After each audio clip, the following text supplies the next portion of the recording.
जय जिनेन्द्र। मोक्षमार्गस्य नेतारम् भेतारम् कर्मभूभृताम्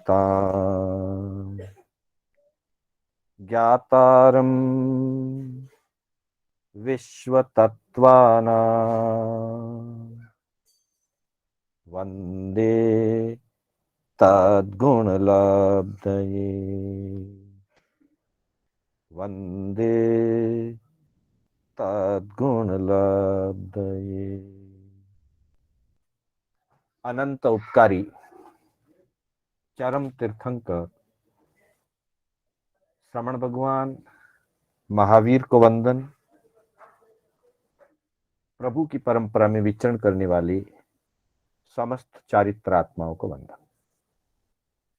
धर्म प्रेमी बंधुओं, सुशील माताओं एवं बहनों, श्री कर्नाटक जैन स्वाध्याय संघ बैंगलोर के तत्वावधान में आयोजित जिन वाणी सार की आज 42वीं कक्षा है।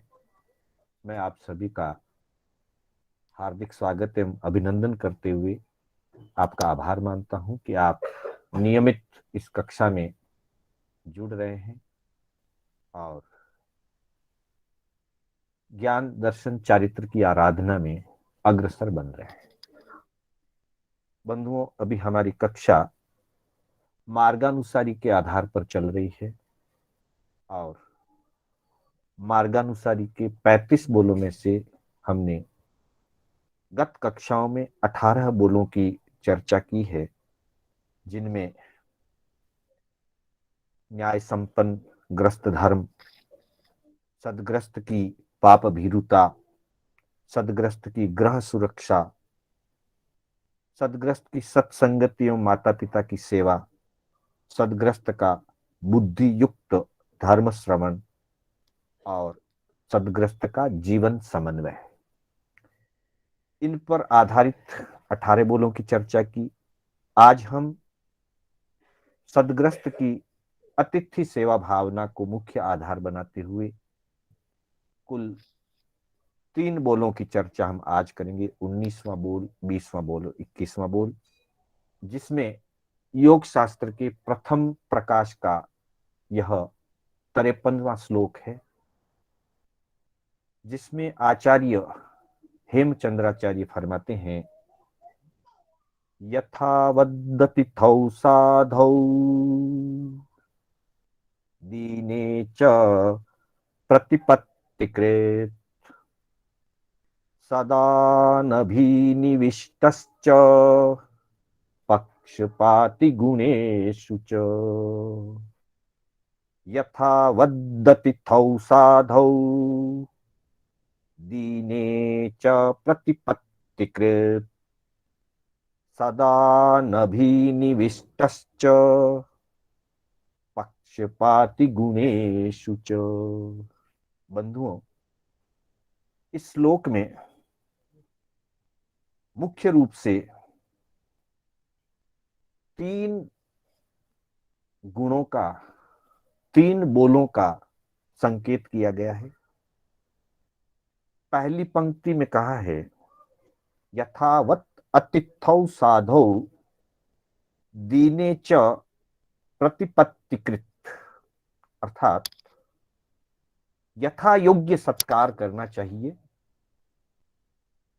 यथा योग्य सेवा करनी चाहिए, यथा योग्य सम्मान करना चाहिए। किनका? तो कहा कि अतिथौ साधौ दीने, चाहे कोई अतिथि आए अर्थात मेहमान, यहां अतिथि का अर्थ मेहमान से है, अथवा कोई साधु पुरुष घर पे आए,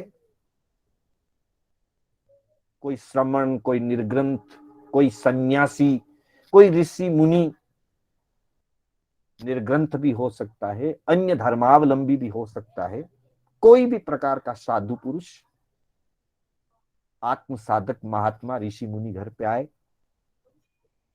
अथवा दीने च, अथवा कोई दीनहीन अभावग्रस्त, कोई याचक घर पे आए,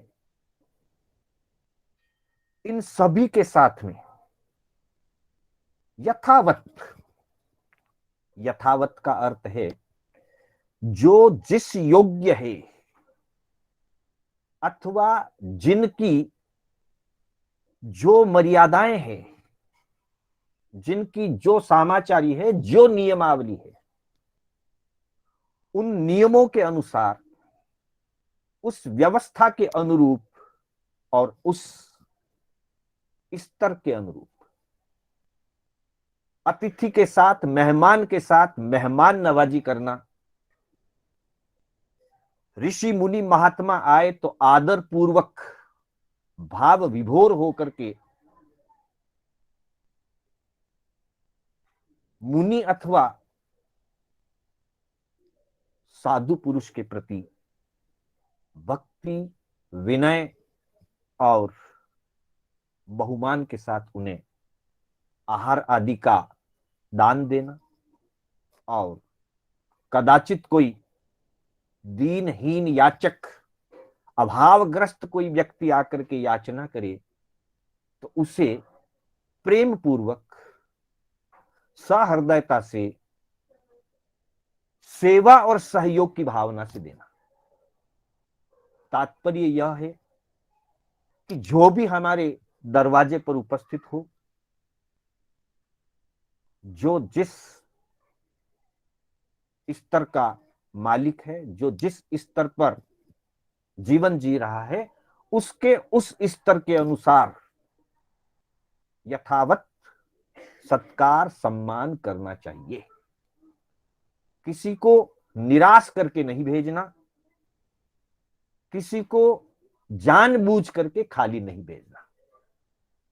यह 19वें बोल की बात है कि अतिथि, साधु, दीन, असहाय कोई भी हमारे घर पर उपस्थित हो तो यथा योग्य सेवा सत्कार करना। उसके बाद कहा 20वें बोल के अंतर्गत कि सदा अनिभिनिवेष्टश्च, हमेशा इस बात का ध्यान रखें कि कभी भी अभिनिवेशवादी नहीं बने, आग्रहवादी नहीं बने, किसी भी स्थिति में दुराग्रह नहीं रखें, कदाग्रह नहीं रखें, सहज बने।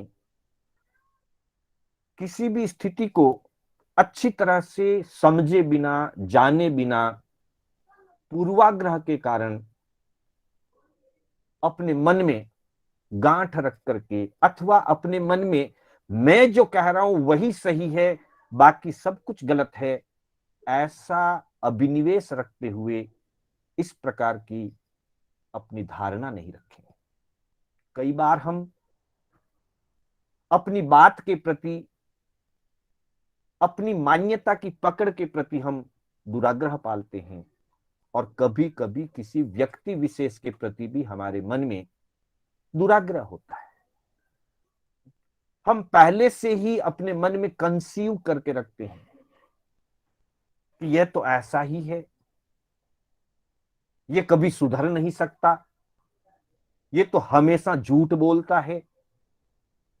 कभी बोला होगा झूठ? इस समय वो झूठ बोल रहा है, नहीं बोल रहा है मालूम नहीं, पर हमने अपने मन में पूर्वाग्रह बिठा के रखा है कि ये तो सदा झूठ बोलता है, इसलिए कभी वो सत्य बोलता है तब भी हम उसका विश्वास नहीं करते। कभी वो शांत रहता है, फिर भी हमने दुराग्रह पाल रखा है कि ये तो हमेशा क्रोधी रहता है, हमेशा क्रोध में रहता है, इसलिए उसके शांत स्वभाव को भी हम स्वीकार नहीं करते हैं।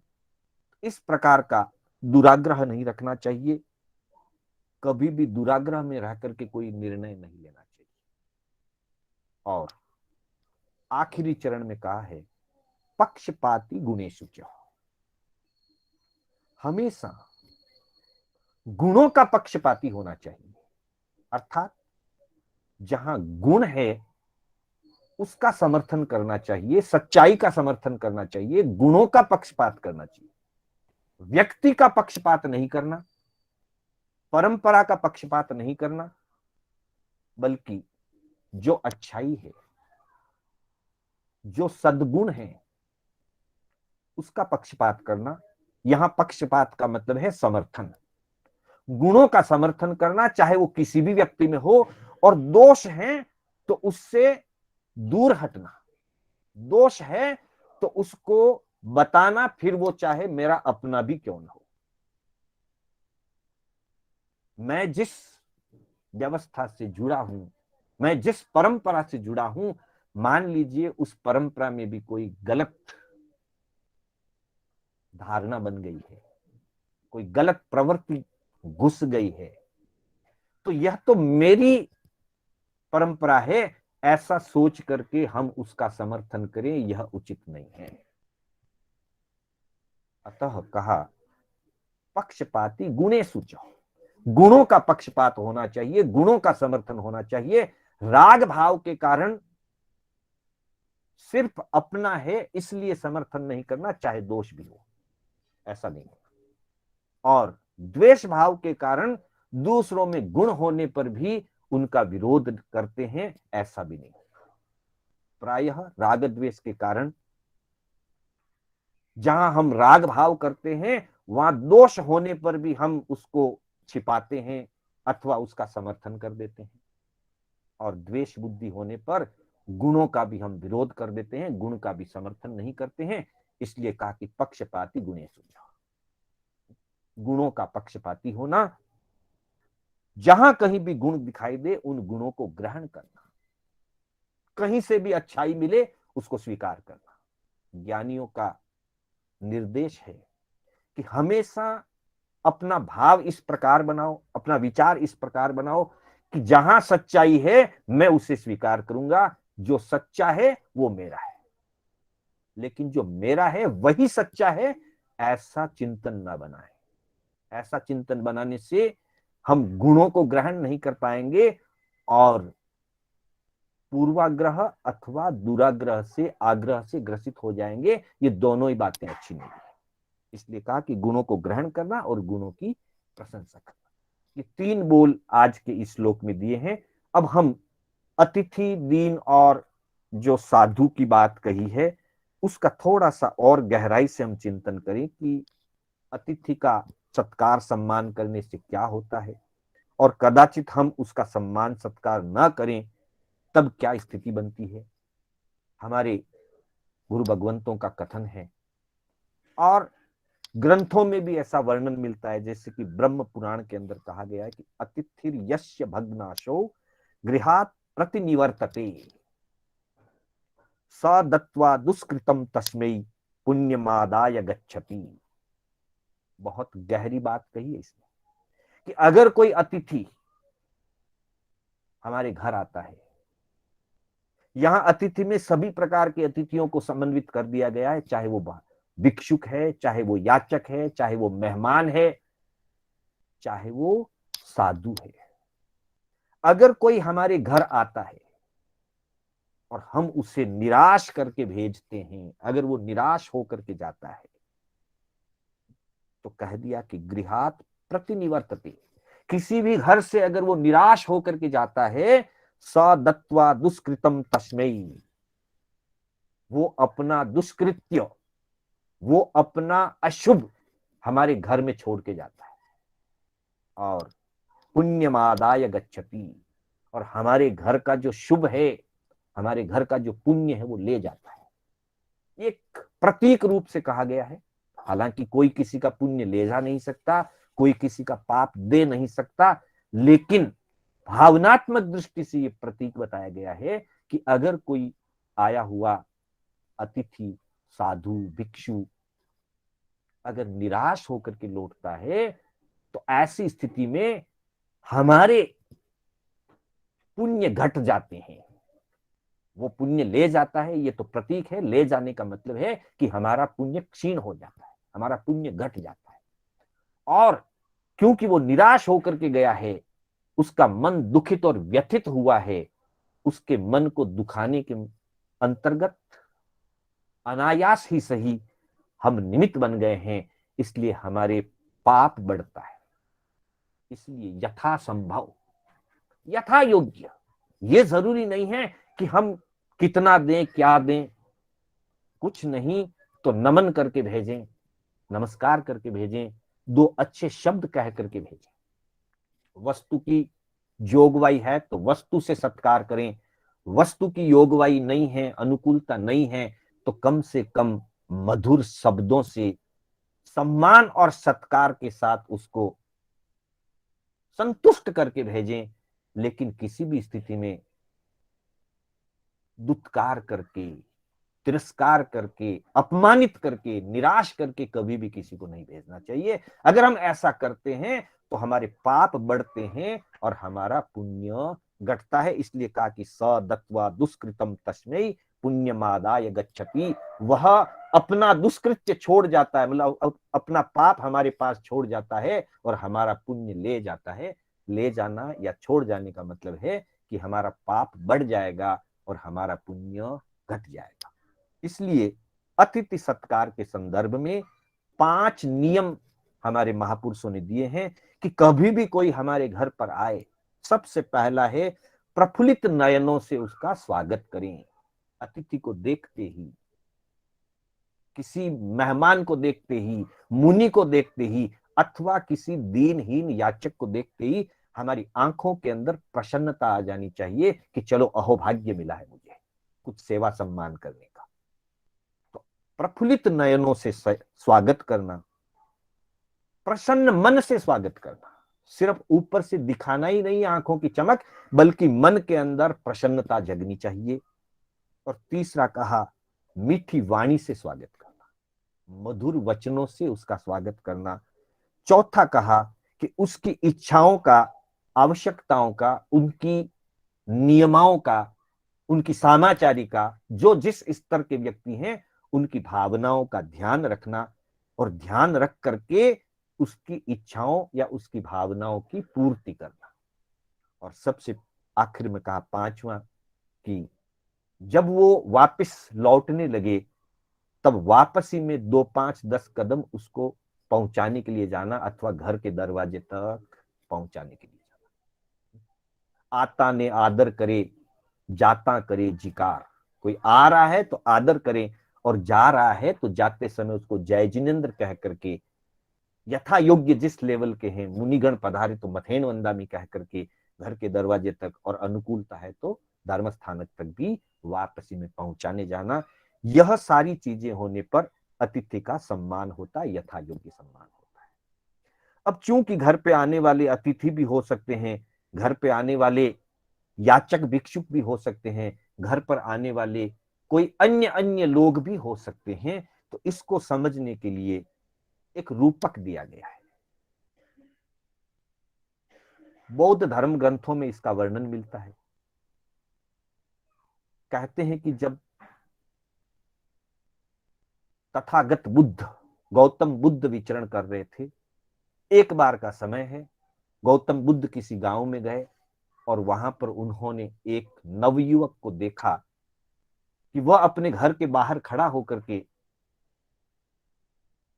उत्तर की तरफ, फिर पूर्व दिशा की तरफ, फिर दक्षिण दिशा की तरफ, फिर पश्चिम दिशा की तरफ, फिर ऊपर की ओर, फिर नीचे की ओर, 6 दिशाओं के अंदर क्रमशः हाथ जोड़ जोड़ करके एक चक्कर लगाता है। कभी ये चीज आपने हिंदू मंदिरों के आगे भी देखा होगा कि व्यक्ति मंदिर के दरवाजे के बाहर खड़ा होकर के पूरा चक्कर लगाता है, सभी तरफ नमस्कार करता है। तो ऐसा करते हुए एक नवयुवक को देखा। गौतम बुद्ध ने उस युवक से पूछा कि भाई तुम क्या कर रहे हो, तुम किसे हाथ जोड़ रहे हो, किसको नमस्कार कर रहे हो, किसको अहोभाव पूर्वक विनय प्रदर्शित कर रहे हो। उस व्यक्ति ने कहा, उस युवक ने कहा कि महात्मन, कुछ महीनों पहले की बात है, मेरे पिता अकाल ही अचानक बीमार पड़ गए। वृद्ध भी नहीं थे, बहुत बूढ़े नहीं थे, बहुत बीमार भी नहीं थे, पर अचानक कोई बीमारी ने घेर लिया और बहुत अल्पकाल की बीमारी में उनका अचानक स्वर्गवास हो गया।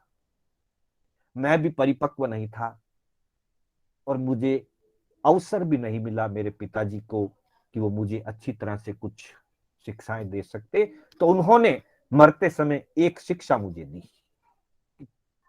प्रतिदिन छहों दिशाओं की यथा योग्य पूजा करना, ऐसा मेरे पिताजी ने मरते समय मुझे कहा।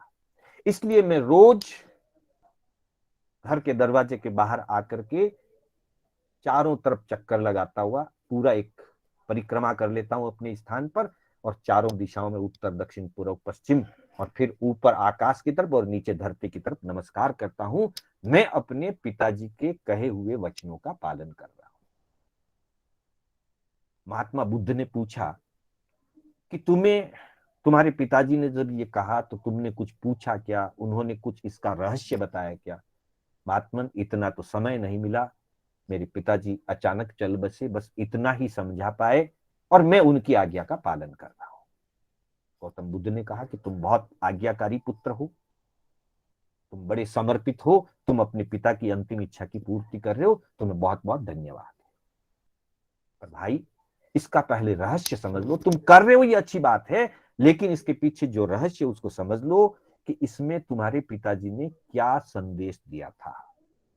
तो गौतम बुद्ध ने बताया कि ऊंचा या ऊंची दिशा जो बात है, ऊंची दिशा जो है वो धर्म गुरु के प्रतीक के रूप में है, और जो नीची दिशा है वो दीनहीन जन, याचक, भिक्षुक आदि का प्रतीक है। इसी तरह से पूर्व दिशा है वो माता पिता आदि पूज्य जनों की प्रतीक है, और पश्चिम दिशा है वो पत्नी पुत्र आदि परिवारजनों का प्रतीक है। उत्तर दिशा व्यवहारिक ज्ञान प्रदाता गुरु, मित्र, अमात्य, मंत्री आदि की प्रतीक है, और दक्षिण दिशा जो है वो कर्मचारी आदि सेवक जन, अथवा हमें कुछ सिखाने वाले शिल्पाचार्य, आचार्य आदि की प्रतीक है। ये 6 दिशाएं मात्र दिशाएं नहीं हैं।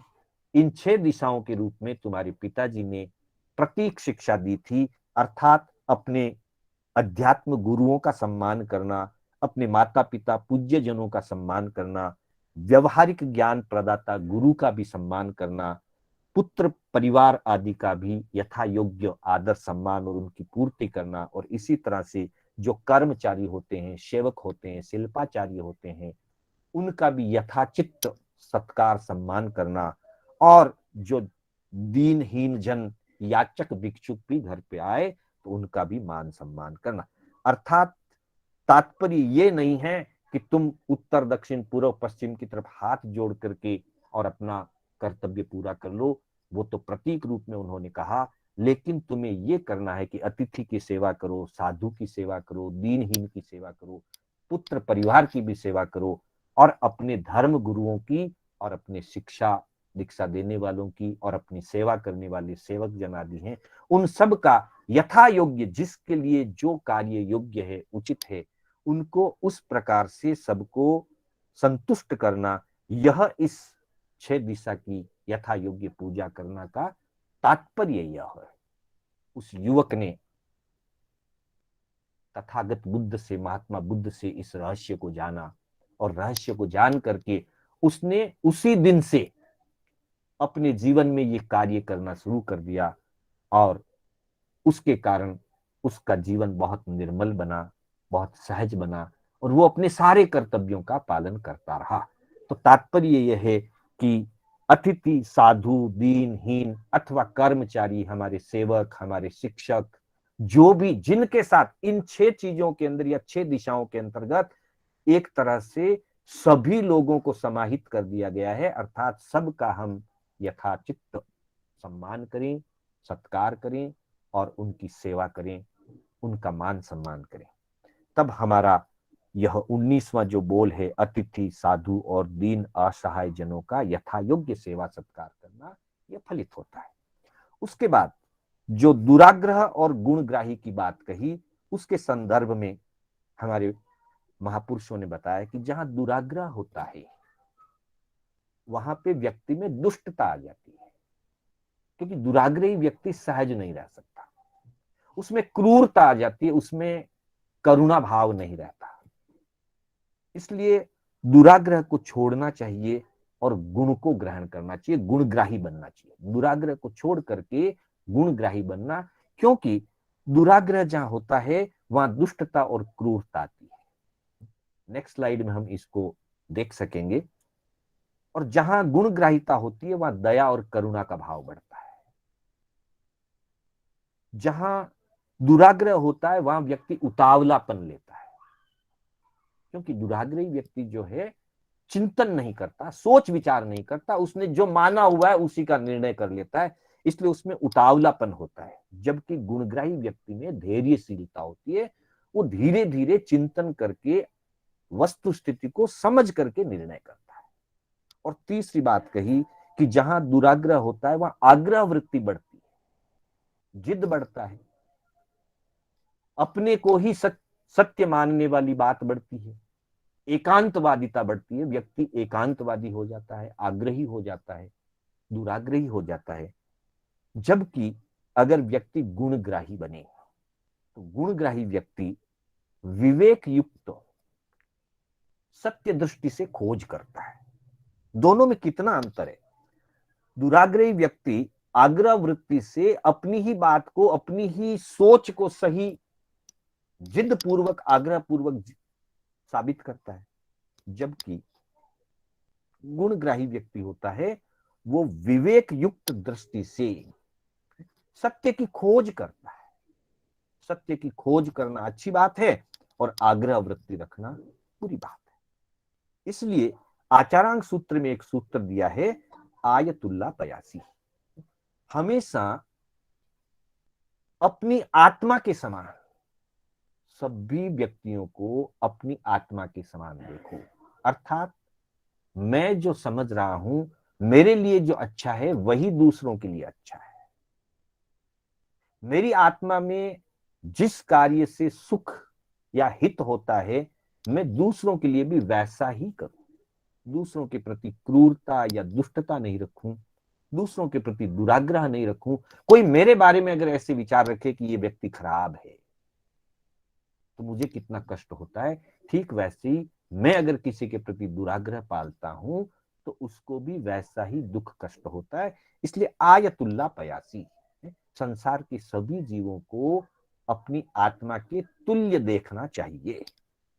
और फिर गुण और दोष की बात करते हुए कहा कि गुणे ही साहू। जो व्यक्ति गुणवान होता है या गुणग्राही होता है वो सज्जन होता है, वो सत्पुरुष होता है, वो साधु पुरुष होता है। और अगुण ही असाहु। जो व्यक्ति गुण ग्रहण नहीं करता है, गुण दृष्टि नहीं रखता है, दोषों को चुनता है। देखिए, हजार अच्छाई पड़ी होने के बावजूद भी, हजार अच्छी वस्तुएं पड़ी होने के बावजूद भी एक मक्खी जो होती है वो सबसे पहले गंदगी पर जाकर, अशुचि पर जाकर के बैठती है। ऐसा क्यों है? ये उसकी प्रकृति है। ठीक वैसे ही जिस व्यक्ति में गुणग्राहक दृष्टि नहीं होती है, जो व्यक्ति दोष दृष्टा होता है, छिद्रान्वेषी होता है, वह व्यक्ति हजार अच्छाइयों को छोड़ देगा, हजार अच्छाइयों की तरफ उसका ध्यान नहीं जाएगा, उसकी दृष्टि नहीं जाएगी। एक अगर कहीं कमी नजर आ गई तो वो उस कमी को टारगेट बनाएगा। एक गलती अगर कहीं नजर आ गई तो सामने वाले की उस एक गलती को इतना टारगेट बना देगा कि उसके नीचे उसके हजार गुण भी छिप जाएंगे। तो ये दोष दृष्टि है। इसलिए कहा कि गुणे ही साहू, जिसकी दृष्टि गुणग्राही होती है। हम बात करते हैं कृष्ण जी की कि कृष्ण की दृष्टि बड़ी गुणग्राही थी। एक मरी हुई सड़ी हुई कुतिया पड़ी थी, सारे लोग नाक बंद कर रहे थे, मुंह फेर रहे थे, और उधर से जब कृष्ण निकले तो उन्होंने देखा और विचार किया कि इस कुतिया के दांत कितने सुंदर हैं। अर्थात कृष्ण को उस दुर्गंध युक्त शरीर में, उस मृत शरीर में, सड़े गले शरीर में भी सुंदर दांत दिखाई दे गए। ये गुण दृष्टि है। और एक होती है दोष दृष्टि। हजार अच्छी बातों को छोड़ करके एक कमी को उजागर करने वाला व्यक्ति दोषग्राही होता है, उसकी दृष्टि दोष दृष्टि होती है। इसलिए गुणे ही साहू, अगुणी असाहू। जो अवगुण देखता है वो असाधु है, वो सज्जन पुरुष नहीं है। और फिर आगे कह दिया कि गिन्हाति साहू गुण मुंच असाहू, जो गुणों को ग्रहण करता है, जो गुणों को देखता है और फिर गुणों को ग्रहण करता है, उसमें साधुता बढ़ती है, सज्जनता बढ़ती है। और जो अवगुणों को ही देखता है और गुणों को ढक देता है या गुणों को दूर हटा देता है, गुणों को ग्रहण नहीं करता है, वो असाधु है, वो असज्जन व्यक्ति होता है। मुनिवर कहते हैं कि मधुकर मधुकर बन अरे, ये मधुकर मुनि जी का एक दोहा है कि मधुकर मधुकर बन अरे, कंटक तज मधुलेह। गुलाब का जो फूल होता है, गुलाब के फूल में उसका फूल का रस भी होता है, मकरंद भी होता है और उसके चारों तरफ कांटे भी होते हैं। अब जो भंवरा होता है, वो भंवरा उस फूल में से मकरंद ले लेता है, पर कांटे की तरफ उसकी दृष्टि नहीं जाती, वो कांटों को नहीं देखता है, वो सिर्फ उस फूल के मकरंद को देखता है, सौरभ को देखता है, उसमें से रस ले लेता है। इसलिए मधुकर, एक शब्द मधुकर मुनि जी के नाम का है और दूसरा शब्द मधुकर वो भांवरे के लिए का है कि मधुकर मधुकर बन अरे। मधुकर मुनि हमसे कहते हैं कि व्यक्ति को मधुकर बनना चाहिए, नहीं भांवरे के समान बनना चाहिए। कंटक तज मधुलेह, जैसे वो भंवरा कांटों को छोड़ देता है और फूल से, गुलाब के फूल से मकरंद ग्रहण कर लेता है, रस ग्रहण कर लेता है, वैसे ही इस दुनिया में हर जगह गुण भी है, अवगुण भी है, अच्छाई भी है, बुराई भी है। एकांत रूप से बुरा कोई नहीं होता और पूर्ण रूप से अच्छा कोई नहीं होता। संपूर्ण अच्छाइयां तो वीतराग पुरुषों में होती है, वर्तमान में कोई वीतराग नहीं है। तो संसार में अच्छाई भी है, संसार में बुराई भी है। बुराई को छोड़ करके जो अच्छाई को ग्रहण करता है वो मधुकर के समान है। मक्खी की जो गंदगी लेना तू तज दे। एक तो मधुकर है भंवरा, वो कांटे को छोड़ करके रस ग्रहण कर लेता है। और दूसरा उदाहरण दिया मक्खी का कि मक्खी जो है सब अच्छी चीजों को छोड़ करके गंदगी पर जाकर के बैठता है। तो कहा कि तू मक्खी की तरह गंदगी पर बैठना, गंदगी को देखना, दुर्गुण देखना छोड़ दे और भंवरे की तरह बन करके, मधुकर की तरह बन करके गुणों को ग्रहण करना सीख ले। क्योंकि महापुरुषों ने तो यहां तक कह दिया कि शत्रुरपि गुणावाच्या, अगर कोई शत्रु भी है, वैसे तो आध्यात्मिक दृष्टि से कोई शत्रु होता ही नहीं, अपने राग द्वेष ही अपने शत्रु है, पर व्यवहार में हमारा किसी से मनमुटाव हो, अनबन हो, तो हम उसको अपना मित्र नहीं मानते, अमित्र मानते। मान लीजिए कोई शत्रु भी है जिसको हमने शत्रु मान रखा है, उसमें भी अगर कुछ गुण है तो उनके गुणों का तो कथन करना चाहिए, उनके गुणों को ग्रहण करना चाहिए। तो इस तरह से इस श्लोक के अंदर 3 बोलों का कथन किया है। 19वां बोल है यथा वदति थौ साधौ दीने च प्रतिपत्तिकृत, यथा योग्य अतिथि साधु दीन सहाय जनों का सेवा सत्कार करना चाहिए। फिर 20वें बोल में कहा सदा अनभिनिविष्टश्च, हमेशा दुराग्रह और कदाग्रह से दूर रहना चाहिए, कभी भी दुराग्रह के वशीभूत नहीं होना, कदाग्रही नहीं बनना, पूर्वाग्रही नहीं बनना। और आखिरी चरण में कहा कि पक्षपाती गुणेषु च, और गुणों का पक्षपाती बनना, गुणग्राही बनना, गुण देखना, गुणों को ग्रहण करना, उससे जीवन में सज्जनता और साधुता का विकास होता है। तो इस तरह से इस 53वें श्लोक के अंदर इन 3 बोलों की हमने आज चर्चा की। कुल हमारे 21 बोलों की चर्चा हो चुकी है। आगे जैसा अवसर मेरे बोलने में कोई स्खलना हुई हो अथवा जिनाज्ञा विपरीत कथन हुआ हो तो उसके लिए बारंबार मिच्छामि दुक्कडम। मंगल पाठ के साथ हमारी कक्षा विराम लेगी। इसके साथ सूचना, सोमवार को जैसा कि प्रति सोमवार अलग अलग स्वाध्यायों की प्रस्तुति होती है, तो आगामी सोमवार को हमारे युवा स्वाध्यायी दिनेश जी खिंचा की ओर से प्रस्तुतिकरण रहेगा, हम उसका लाभ लेंगे। मंगल पाठ गुरुदेव की आज्ञा से, बड़े श्रावकों की आज्ञा से। चत्तारि मंगलम अरिहंता मंगलम सिद्धा मंगलम साहू मंगलम केवली पनत्तो धम्मो मंगलम। चत्तारि लोगुत्तमा अरिहंता लोगुत्तमा सिद्धा लोगुत्तमा साहू लोगुत्तमा केवली पनत्तो धम्मो लोगुत्तमो। चत्तारि शरणं पवज्जामि अरिहन्ते शरणं पवज्जामि सिद्धे शरणं पवज्जामि साहू शरणं पवज्जामि केवली पनत्तम धम्मम शरणं पवज्जामि। अरिहंतों का सरना, सिद्धों का सरना, साधु जी का सरना, केवली परूपित दया धर्म का शरणा। चार शरणा दुर्गति हरना, और न शरणा कोई, जो भव्य प्राणी आदरित तो अक्षय अमर पद हो। श्रवण भगवान महावीर स्वामी की जय। समस्त चारित्रात्माओं की जय। सभी से सादर जय जिनेन्द्र। जय जिनेन्द्र। सभी का बहुत बहुत